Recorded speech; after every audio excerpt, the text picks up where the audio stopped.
Hello everyone. यहाँ पर market ने बाय साइड की तरफ बेकअप स्ट्रक्चर किया है, तो क्या आप ये बता सकते हैं कि यहाँ पर ऑर्डर ब्लॉक कौन सा होगा? तो जैसे कि यूट्यूब की वीडियोस और कोर्सेज़ में आपको सिखाया जाता है कि बाय की मूव के बाद लास्ट जो सेल की कैंडल होती है तो वो बुलिश ऑर्डर ब्लॉक होता है। तो यहाँ पर ये बाय की मूव है और ये लास्ट सेल की कैंडल है, तो इसे हम as a bullish order block mark कर लेते हैं। तो यहाँ पर जब मार्केट रिट्रेसमेंट करती हुई सेल आएगी और इस ऑर्डर ब्लॉक में जब मार्केट टैप करेगी, तो यहाँ से हम कंफर्मेशन के बाद बाई की ट्रेड लेंगे। तो यहाँ पर हम बाई की ट्रेड लेते हैं।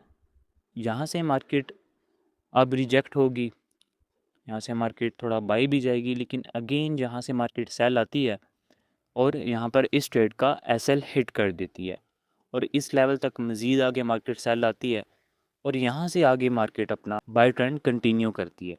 अब मोस्टली आपके साथ ऐसा ही होता होगा, क्योंकि हमेशा आप इस जैसा लो प्रोबेबिलिटी ऑर्डर ब्लॉक यूज़ करते हैं। तो आज की इस वीडियो में मैं आपको ये सिखाऊंगा कि ऑर्डर ब्लॉक होता कौन सा है, ऑर्डर ब्लॉक बनते कैसे हैं और हाई प्रोबेबिलिटी ऑर्डर ब्लॉक कौन सा होता है, उसके क्या रूल्स होंगे और उसे यूज़ करके हम कैसे ट्रेड करेंगे। बट आगे बढ़ने से पहले आज की इस वीडियो में बहुत ही इम्पोर्टेंट लेसन है जो मैं आपको बताना चाहता हूँ। यकीन माने अगर आप सिर्फ यही हाई प्रोबेबिलिटी ऑर्डर ब्लॉक सीख लेते हैं और इसी कॉन्सेप्ट को यूज़ करके आप ट्रेड करते हैं और आप कोई नया कॉन्सेप्ट, कोई नई स्ट्रेटजी आप नहीं भी सीखते, सिर्फ आप इसी को यूज़ करके ट्रेड करते हैं, तो आप प्रॉफिटेबल बन सकते हैं। बट ज़्यादातर ट्रेडर्स क्या करते हैं कि वो आए दिन कोई नया कॉन्सेप्ट, कोई नई स्ट्रेटजी सीखते रहते हैं। वो ये समझते हैं कि उनके पास जितना ज़्यादा नॉलेज होगा और जितनी ज़्यादा वो स्ट्रेटजीज सीखेंगे तो वो उतनी जल्दी प्रॉफिटेबल बनेंगे। बट रियलिटी बिल्कुल ऑपोजिट है। आप जितना अपनी ट्रेडिंग को सिंपल बनाएंगे उतनी ही जल्दी आप प्रॉफिटेबल बनेंगे। बट गलती आपकी भी नहीं है। यूट्यूब पर जितने भी लोग ट्रेडिंग सिखाने वाले हैं वही आपका ये माइंडसेट बनाते हैं कि आपको ये भी कॉन्सेप्ट सीखने की ज़रूरत है, आपको वो भी कॉन्सेप्ट सीखने की ज़रूरत है, और आए दिन जो है वो नई नई स्ट्रेटजीज़ आपको सिखाते रहते हैं। बट उनकी खुद की ट्रेडिंग भी बहुत ही सिंपल होती है, एक दो कॉन्सेप्ट को यूज़ करके ट्रेडिंग कर रहे होते हैं। बट आपका ये माइंडसेट वो इसलिए बनाते हैं ताकि वो फिर बाद में आपको अपना 500,000 वाला कोर्स बेच सकें। तो जितने ज़्यादा आप कॉन्सेप्ट और जितनी ज़्यादा आप स्ट्रेटजीज़ सीखते रहेंगे उतना ही आप कन्फ्यूजन में रहेंगे और आप कभी भी प्रॉफिटेबल नहीं बन पाएंगे। आपको सिर्फ चंद ही कॉन्सेप्ट सीखने की ज़रूरत है।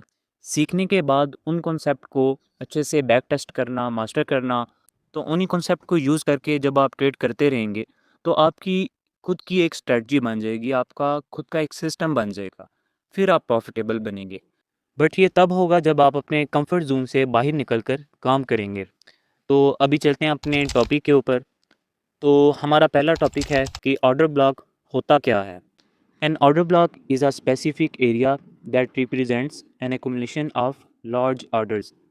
तो जैसा कि आपको नाम से ही पता चल रहा है, ऑर्डर ब्लॉक मतलब एक ऐसा ब्लॉक, एक ऐसा एरिया जहाँ पर ऑर्डर्स लगे हुए हैं। बेसिकली ऑर्डर ब्लॉक एक ऐसा एरिया होता है जहाँ पर इंस्टीट्यूशनल ट्रेडर्स या बैंक्स के large amount of limit orders लगे होते हैं एग्जीक्यूट होने के लिए।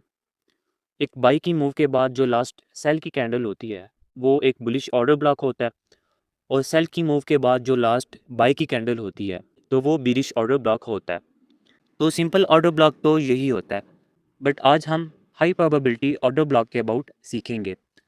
तो हमारा सेकंड टॉपिक है कि हाई प्रोबेबिलिटी ऑर्डर ब्लॉक होता कौन सा है, इसके क्या रूल्स होंगे और इसे हम यूज़ करके कैसे ट्रेड करेंगे। तो हाई प्रोबेबिलिटी ऑर्डर ब्लॉक के लिए तीन क्राइटेरिया हैं। फर्स्ट क्राइटेरिया ये है, order block must tap in fair value gap और स्वीप लिक्विडिटी। सेकंड क्राइटेरिया है, order block must be in discount area if you are buying and order block must be in premium area if you are selling. Third और last criteria है, order block must be unmitigated. Simple simple आपको बताऊं तो पहला criteria ये है कि order block किसी फेयर वैल्यू गैप में टैप करे या उसने कोई प्रीवियस लिक्विडिटी स्वीप की हो। और दूसरा क्राइटेरिया है कि ऑर्डर ब्लॉक जो है डिस्काउंट एरिया में होना चाहिए अगर आप बुलिश ऑर्डर ब्लॉक यूज़ कर रहे हैं, और अगर आप बिरिश ऑर्डर ब्लॉक यूज़ कर रहे हैं तो वो प्रीमियम एरिया में होना चाहिए। और तीसरा क्राइटेरिया ये है कि ऑर्डर ब्लॉक अनमिटिगेटेड होना चाहिए। अनमिटिगेटेड ऑर्डर ब्लॉक का मतलब होता है कि ऐसा ऑर्डर ब्लॉक जिसमें अभी तक मार्केट ने टैप नहीं किया होता, और जिस ऑर्डर ब्लॉक में एक दफ़ा मार्केट ने टैप कर लिया तो वो ऑर्डर ब्लॉक मिटिगेटेड हो जाता है। तो अभी आपको एग्जांपल के साथ समझाता हूँ। यहाँ पर मार्केट ने बाई साइड की तरफ ब्रेकआउट स्ट्रक्चर किया है। यहाँ पर सिंपल ऑर्डर ब्लॉक देखा जाए तो वो ये है, ये मार्केट का बाई का मूव है और ये लास्ट सेल की कैंडल है। तो सिंपल ऑर्डर ब्लॉक तो ये है, बट यहाँ पर हम ये ऑर्डर ब्लॉक यूज़ नहीं करेंगे। यहाँ पर आप देखें ये जो बीरिश कैंडल है, तो इसने यहाँ पर इस फेयर वैल्यू गैप में टैप किया है। तो यहाँ पर हमारा पहला क्राइटेरिया तो कंप्लीट हो रहा है। सेकंड क्राइटेरिया ये है कि ऑर्डर ब्लॉक जो है वो डिस्काउंट एरिया में होना चाहिए। अगर हम बाई कर रहे हैं, अगर हम बुलिश ऑर्डर ब्लॉक यूज़ कर रहे हैं, तो ये ऑर्डर ब्लॉक डिस्काउंट एरिया में है या नहीं, ये देखने के लिए हम फेब रिट्रेसमेंट का इस्तेमाल करेंगे। तो यहाँ पर हम हायर लो से लेकर हायर हाई तक फेब लगाएंगे। तो यहाँ पर ये जो 50% से नीचे वाला एरिया है ये डिस्काउंट एरिया होता है, और 50% से ऊपर वाला एरिया प्रीमियम एरिया होता है। तो यहाँ पर ये ऑर्डर ब्लॉक 50% से नीचे वाले एरिया में आ रहा है, तो मतलब ये ऑर्डर ब्लॉक डिस्काउंट एरिया में ही है। तो अभी हम तीसरा क्राइटेरिया देखेंगे कि ये ऑर्डर ब्लॉक अनमिटिगेटेड है या नहीं। तो यहाँ पर अभी तक इस ऑर्डर ब्लॉक में मार्केट ने टैप नहीं किया। यहाँ से मार्केट सेल आई थी लेकिन मार्केट ने इस ऑर्डर ब्लॉक में टैप नहीं किया, तो अभी तक ये ऑर्डर ब्लॉक अनमिटिगेटेड ही है। तो यहाँ पर तीनों क्राइटेरिया हमारे कंप्लीट होते हैं। तो ये जो ऑर्डर ब्लॉक है, तो ये हाई प्रोबेबिलिटी ऑर्डर ब्लॉक है। तो ये ऑर्डर ब्लॉक हम यूज़ करेंगे, इसे हम मार्क कर लेते हैं। यहाँ से जब मार्केट सेल आएगी, मार्केट इस सिंपल ऑर्डर ब्लॉक से भी रिजेक्ट होगी रिटेल ट्रेडर्स को ट्रैप करने के लिए, बट हम ये ऑर्डर ब्लॉक यूज़ नहीं करेंगे। जब मार्केट हमारे हाई प्रोबेबिलिटी ऑर्डर ब्लॉक में टैप करेगी तो रिजेक्शन पर यहाँ से हम बाई की ट्रेड लेंगे, बट कन्फर्मेशन के बाद अगर आप ट्रेड लें तो ज़्यादा बेहतर है। कन्फर्मेशन देखने के लिए आप आ जाएंगे शॉर्ट टाइम फ्रेम में। लेट्स सपोज ये H1 का टाइम फ्रेम है। तो जब आप M5 के टाइम फ्रेम में आएंगे तो यहाँ पर मार्केट ऐसे ब्रेकअप स्ट्रक्चर करते हुए सेल आ रही होगी। तो यहाँ पर जब मार्केट ऑर्डर ब्लॉक में टैप करेगी, टैप करने के बाद जब मार्केट यहाँ पर MSS करेगी, तो यहाँ से फिर हम किसी फेयर वैल्यू गैप या ऑर्डर ब्लॉक से ट्रेड लेंगे, और SL हम इस लो से नीचे रखेंगे। और जो हमारा TP होगा, तो TP आप 1/2 या 1/3 रिस्क टू रिवार्ड रेशो के हिसाब से रखेंगे, या फिर नेक्स्ट आप हायर हाई भी टारगेट कर सकते हैं। बट बेहतर यही है कि आप 1/2 या 1/3 रिस्क टू रिवार्ड रेशो लेकर मार्केट से निकल जाएं, क्योंकि मार्केट कहीं नहीं जाने वाली, आगे भी आपको ट्रेड्स मिलती रहेंगी। बट अगर आपने होल्ड करना ही है हायर हाई तक, तो जब आपका 1/2 risk to reward ratio complete हो जाए तो 50% आप ट्रेड क्लोज कर दें, और बाकी 50% आप ब्रेक इवन के साथ होल्ड कर सकते हैं। एक और इम्पोर्टेंट बात मैं आपको बता दूं, बुलिश ऑर्डर ब्लॉक के लिए हमेशा बिरिश कैंडल लेते हैं, और बिरिश ऑर्डर ब्लॉक के लिए हमेशा बुलिश कैंडल लेते हैं। अब ये मैंने आपको स्टार्टिंग में भी बताया था। तो अभी सेलिंग ट्रेंड में हाई प्रोबेबिलिटी ऑर्डर ब्लॉक की आपको एग्जांपल देता हूँ, साथ में आपको ये भी समझ आ जाएगा कि ये बुलिश ऑर्डर ब्लॉक के लिए बिरिश कैंडल लेते हैं और बिरिश ऑर्डर ब्लॉक के लिए बुलिश कैंडल लेते हैं। अब यहाँ पर ये सेलिंग ट्रेंड चल रहा है, तो यहाँ पर हम बिरिश ऑर्डर ब्लॉक फाइंड करेंगे। तो बिरिश ऑर्डर ब्लॉक के लिए हमेशा बुलिश की कैंडल ही यूज़ करेंगे। फॉर एग्जांपल ये जो सेल की कैंडल है, बिरिश कैंडल है, अब इसने यहाँ पर ये फेयर वैल्यू गैप में भी टैप किया है, और ये कैंडल अभी प्रीमियम एरिया में रही है, और अभी तक ये अनमिटिगेटेड भी है। बट इसे हम as a high probability order block mark नहीं कर सकते क्योंकि ये सेल की कैंडल है। तो बिरिश ऑर्डर ब्लॉक के लिए हमेशा बुलिश कैंडल ही यूज़ होगी, और बुलिश ऑर्डर ब्लॉक के लिए हमेशा बिरिश कैंडल सेल की कैंडल ही यूज़ होगी।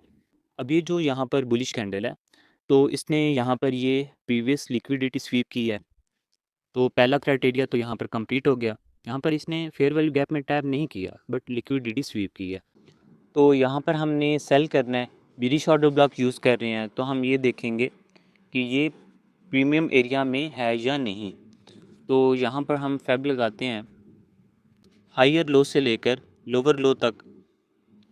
तो ये जो 50% से ऊपर वाला एरिया होता है ये प्रीमियम एरिया होता है। तो ये जो ऑर्डर ब्लॉक है, तो ये यहाँ पर 50% से ऊपर वाले एरिया में आ रहा है, मतलब ये प्रीमियम एरिया में ही है। तो अब हम ये देखेंगे कि ये ऑर्डर ब्लॉक अनमिटिगेटेड है या नहीं। तो यहाँ पर अभी तक मार्केट ने इस ऑर्डर ब्लॉक में टैप नहीं किया, तो ये ऑर्डर ब्लॉक अनमिटिगेटेड ही है। तो इसे हम as a high probability order block mark कर लेंगे। जब मार्केट यहाँ पर इस ऑर्डर ब्लॉक में टैप करेगी तो शॉर्ट टाइम फ्रेम में कंफर्मेशन देखने के बाद यहाँ से हम सेल की ट्रेड लेंगे। यहाँ पर ये हम M5 के टाइम फ्रेम में आ जाते हैं। यहाँ पर जब मार्केट MSS करेगी तो यहाँ से हम सेल की ट्रेड लेंगे। SL जो है वो इस हाई से ऊपर रखेंगे और टेक प्रॉफिट 1/2 या 1/3 रिस्क टू रिवार्ड रेशो के हिसाब से हम रखेंगे। तो यहाँ पर मार्केट आगे सेल जाती है और यहाँ पर मार्केट हमारा आगे टारगेट कंप्लीट कर देती है। तो अभी चलते हैं लाइव चार्ट पर। लाइव चार्ट पर चलकर मैं आपको एग्जांपल दिखाता हूँ ताकि आपको मज़ीद हर एक चीज़ की अच्छे से समझ आ जाए। तो ये है जी गोल्ड का H1 का चार्ट, और ये कोई 4-5 साल पुराना चार्ट नहीं है, ये प्रीवियस मंथ्स का ही चार्ट है। तो यहाँ पर आप देखें तो यहाँ पर ये मार्केट ने ब्रेकआउट स्ट्रक्चर किया है, और ये जो कैंडल है यहाँ पर इसने ये फेयरवेल गैप में टैप किया। तो पहला क्राइटेरिया तो कंप्लीट हो गया। अब हम ये देखेंगे कि ये डिस्काउंट एरिया में है या नहीं। तो यहाँ पर हम फेब लगाते हैं तो ये डिस्काउंट एरिया में ही है। अब हम ये देखेंगे कि ये अनमिटिगेटेड है ऑर्डर ब्लॉक या नहीं। तो यहाँ पर जब मार्केट ने यहाँ तक आप देखें तो यहाँ पर जब मार्केट ने ब्रेकआउट स्ट्रक्चर किया था तो अभी तक ये अनमिटिगेटेड ही था। ये बाद में मार्केट ने आकर यहाँ पर टैप किया तो यहाँ पर तो ये अनमिटिगेटेड ही था। तो ये हाई प्रोबेबिलिटी ऑर्डर ब्लॉक है, तो इसे हम मार्क कर लेंगे।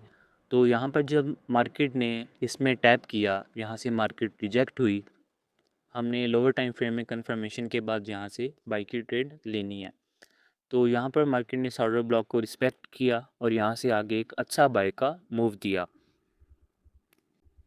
अब यहाँ पर आप देखें तो यहाँ पर कोई भी order block high probability order block नहीं है। किसी भी ऑर्डर ब्लॉक ने कोई लिक्विडिटी स्वीप नहीं की, ना ही किसी फेयर वैल्यू गैप में टैप किया है, बल्कि यहाँ पर कोई फेयर वैल्यू गैप है ही नहीं।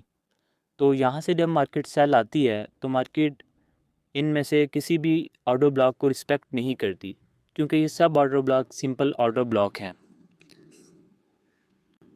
अब यहाँ से जब मार्केट सेल आती है और हाई प्रोबेबिलिटी ये ऑर्डर ब्लॉक तक आती है तो यहाँ पर market high probability order block को भी रिस्पेक्ट नहीं करती, क्योंकि ये ऑर्डर ब्लॉक पहले यहाँ पर मिटिगेटेड हो चुका है। तो जब सेकंड टाइम यहाँ पर मार्केट सेल आ रही है तो ये अब हाई प्रोबेबिलिटी यहाँ पर ऑर्डर ब्लॉक नहीं रहा, क्योंकि यहाँ पर ये अब ऑर्डर ब्लॉक अनमिटिगेटेड नहीं है, यहाँ पर ये ऑर्डर ब्लॉक मिटिगेटेड है जब सेकंड टाइम यहाँ पर मार्केट सेल आई। तो इसलिए यहाँ पर इस ऑर्डर ब्लॉक को भी मार्केट ने रिस्पेक्ट नहीं किया। तो जब सेकंड टाइम ऑर्डर ब्लॉक में मार्केट आएगी, टैप करेगी, तो वहाँ पर बहुत ही कम चांसेस होते हैं कि उस ऑर्डर ब्लॉक को मार्केट रिस्पेक्ट करेगी। तो यहाँ पर इस ऑर्डर ब्लॉक को भी फिर मार्केट ने एज आ लिक्विडिटी लिया। यहाँ पर ये मार्केट ने लिक्विडिटी स्वीप की और यहाँ से फिर आगे मार्केट ने अपना बाय ट्रेंड कंटिन्यू किया और यहाँ पर आके आगे मार्केट ने ब्रेकआउट स्ट्रक्चर किया। अब यहाँ पर हाई प्रोबेबिलिटी ऑर्डर ब्लॉक देखें तो ये जो कैंडल है इसने ये प्रीवियस लिक्विडिटी यहाँ पर स्वीप की। यहाँ पर हम फेब लगाएं तो ये डिस्काउंट एरिया में ही आ रहा है और ये ऑर्डर ब्लॉक अभी तक अनमिटिगेटेड ही है, अभी तक मार्केट ने इसमें टैप नहीं किया। तो यहाँ पर तीनों क्राइटेरिया कंप्लीट हो रहे हैं। तो ये order block high probability order block है। यहाँ से मार्केट सेल आती है, इस ऑर्डर ब्लॉक में टैप करती है, यहाँ से मार्केट रिजेक्ट हुई और यहाँ पर मार्केट ने इस ऑर्डर ब्लॉक से एक अच्छा बाय का मूव दिया। यहीं से आगे मार्केट ने अपना बाय ट्रेंड कंटिन्यू किया। यहाँ थोड़ा ऊपर आए तो यहाँ पर मार्केट ने ब्रेकआउट स्ट्रक्चर किया। ये जो कैंडल है इसने यहाँ फेयरवेल गैप में टैप किया, यहाँ पर फेब लगाएं हायर लो से लेकर हायर हाई तक। तो ये ऑर्डर ब्लॉक डिस्काउंट एरिया में ही आ रहा है और ये ऑर्डर ब्लॉक अभी तक अनमिटिगेटेड ही है। यहाँ पर मार्केट काफ़ी सेल आई, जूम करके आपको दिखाऊं, यहाँ पर मार्केट काफ़ी सेल आई बट मार्केट ने ऑर्डर ब्लॉक में टैप नहीं किया, मतलब अभी तक ये अनमिटिगेटेड ही है। तो इसे हम as a high probability order block mark कर लेते हैं यहाँ पर मार्केट ऑर्डर ब्लॉक में टैप करती है, यहाँ से मार्केट रिजेक्ट होती है और यहाँ से आगे फिर मार्केट ने एक अच्छा बाय का मूव दिया। अब यहाँ पर हो सकता है कुछ लोग ये सोच रहे हों कि यहाँ पर ये मार्केट हायर हाई से ऊपर गई है तो यहाँ पर ब्रेकअप स्ट्रक्चर हो गया, और उसके बाद यहाँ पर मार्केट ने ऑलरेडी ऑर्डर ब्लॉक में टैप कर लिया था तो ये ऑर्डर ब्लॉक मिटिगेटेड था। तो ऐसा नहीं है, जब तक मार्केट हायर हाई से ऊपर कैंडल क्लोज नहीं करती तो ब्रेकअप स्ट्रक्चर नहीं होता। अगर मार्केट जस्ट वीक लगा रही है हायर हाई से ऊपर तो वो वैलिड ब्रेकअप स्ट्रक्चर नहीं होता। इसके अबाउट मैंने कंप्लीट डिटेल वीडियो बनाई है, इस वीडियो का लिंक आपको डिस्क्रिप्शन में मिल जाएगा, तो वहाँ से आप देख सकते हैं। तो ये हायर हाई से ऊपर यहाँ पर आकर मार्केट ने कैंडल क्लोज की, तो यहाँ पर आकर मार्केट ने ब्रेकअप स्ट्रक्चर किया। यहाँ से थोड़ा मज़ीद ऊपर आए तो यहाँ पर मार्केट ने आकर अगेन ब्रेकअप स्ट्रक्चर किया है, और ये जो कैंडल है इसने यहाँ पर फेयरवेल गैप में टैप किया है। यहाँ पर हम हायर लो से लेकर हायर हाई तक फेब लगाएंगे। यहाँ पर आपको थोड़ा जूम करके दिखाऊं तो यहाँ से मार्केट ने रिट्रेसमेंट स्टार्ट की थी, तो ये हायर हाई है, हायर हाई तक फेब लगाएंगे। अब यहाँ पर आप देखें तो ये जो ऑर्डर ब्लॉक है ये डिस्काउंट एरिया में भी आ रहा है और प्रीमियम एरिया में भी आ रहा है। तो जो ऑर्डर ब्लॉक डिस्काउंट एरिया में भी आ रहा होगा और प्रीमियम एरिया में भी आ रहा होगा, तो उस ऑर्डर ब्लॉक का जो डिस्काउंट एरिया है हम वहाँ से ट्रेड लेंगे अगर हमने बाय करना है। जैसे कि इस ऑर्डर ब्लॉक का ये वाला जो एरिया है ये 50% से नीचे वाला ये डिस्काउंट एरिया है। तो अब ये order block high probability order block है, तो इसका ये जो डिस्काउंट वाला एरिया है हम यहाँ से ट्रेड लेंगे जब मार्केट यहाँ पर डिस्काउंट एरिया में आएगी। तो यहाँ से मार्केट आप देखें सेल आती है, मार्केट ने ऑर्डर ब्लॉक में टैप किया, बट यहाँ पर मार्केट डिस्काउंट एरिया में नहीं आती, तो यहाँ से हम ट्रेड नहीं लेंगे और यहीं से आगे मार्केट बाय चली जाती है। अब यहाँ पर आपने इमोशनल नहीं हो जाना कि यहीं से मार्केट जो है वो बाय जा रही है, मार्केट तो डिस्काउंट एरिया में आई ही नहीं, तो यहाँ पर फोमो में आकर यहीं से आपने एंट्री नहीं ले लेनी। तो फोमो में आकर आप जो भी ट्रेड लेंगे मोस्ट ऑफ द टाइम आप उस ट्रेड में लॉस ही करेंगे। तो मार्केट कहीं नहीं जाने वाली, आपने कोई भी ऐसे रैंडम ट्रेड नहीं लेनी। नेक्स्ट टाइम आपको ट्रेड मिल जाएगी अगर आपको अभी ट्रेड नहीं मिलती तो। अब यहाँ पर आप देखें तो जब मार्केट सेकंड टाइम यहाँ पर इस ऑर्डर ब्लॉक में टैप करती है तो यहाँ पर मार्केट डिस्काउंट एरिया में भी आती है, बट यहाँ पर मार्केट ने इस ऑर्डर ब्लॉक को बिल्कुल भी रिस्पेक्ट नहीं किया, क्योंकि यहाँ पर जब मार्केट सेकंड टाइम सेल आई और इस ऑर्डर ब्लॉक में मार्केट ने टैप किया तो ये अब मज़ीद जो है हाई प्रोबेबिलिटी ऑर्डर ब्लॉक यहाँ पर नहीं रहा था, क्योंकि यहाँ पर मार्केट जो है वो डिस्काउंट एरिया में बेशक नहीं आई थी, बट मार्केट ने ऑर्डर ब्लॉक में टैप कर लिया था, तो ये ऑर्डर ब्लॉक मैटिगेटेड हो चुका था। तो सेकंड टाइम जब यहाँ पर मार्केट सेल आई तो ये ऑर्डर ब्लॉक अनमेटिगेटेड नहीं था, इसलिए मार्केट ने इस ऑर्डर ब्लॉक को बिल्कुल भी रिस्पेक्ट नहीं किया। और यहाँ से मार्केट मज़ीद सेल आती है और मार्केट यहाँ पर इस हाई प्रोबेबिलिटी ऑर्डर ब्लॉक में टैप करती है और यहाँ से आगे मार्केट अपना बाय ट्रेंड कंटिन्यू करती है। अब ये जो कैंडल है इसने यहाँ पर प्रीवियस लिक्विडिटी स्वीप की थी और ये डिस्काउंट एरिया में भी है और ये अभी तक अनमेटिगेटेड जो है ये ऑर्डर ब्लॉक था, तो इसलिए हाई प्रोबेबिलिटी ऑर्डर ब्लॉक था, तो इसलिए यहाँ पर मार्केट ने इसको रिस्पेक्ट किया और यहीं से आगे अपना बाय ट्रेंड कंटिन्यू किया। और भी बहुत ज़्यादा एग्जांपल हैं, बट जो ज़्यादा इम्पोर्टेंट एग्जांपल थी तो वो मैंने आपको बता दी हैं सारी। तो उम्मीद करता हूँ आपको हर एक चीज़ की अच्छे से समझ आ चुकी होगी, बट जब आप इसको बैक टेस्ट करेंगे तो हो सकता है आपके माइंड में काफ़ी क्वेश्चन और काफ़ी कन्फ्यूजन आए, क्योंकि जब मैं भी कोई कॉन्सेप्ट सीखता था और सीखने के बाद जब उसको बैक टेस्ट करने के लिए जाता था तो मेरे माइंड में भी काफ़ी ऐसे क्वेश्चन आते थे जिनका आंसर वीडियो में नहीं होता था। तो बैक टेस्टिंग के दौरान आपके माइंड में भी अगर कोई क्वेश्चन या कोई भी डाउट आए तो आप मुझसे इंस्टा पर मैसेज करके पूछ सकते हैं, मैं आपको गाइड कर दूंगा। मेरी इंस्टा प्रोफाइल का लिंक वगैरह आपको डिस्क्रिप्शन में मिल जाएगा। तो मिलते हैं बहुत जल्द नेक्स्ट वीडियो में। Thank you so much for watching.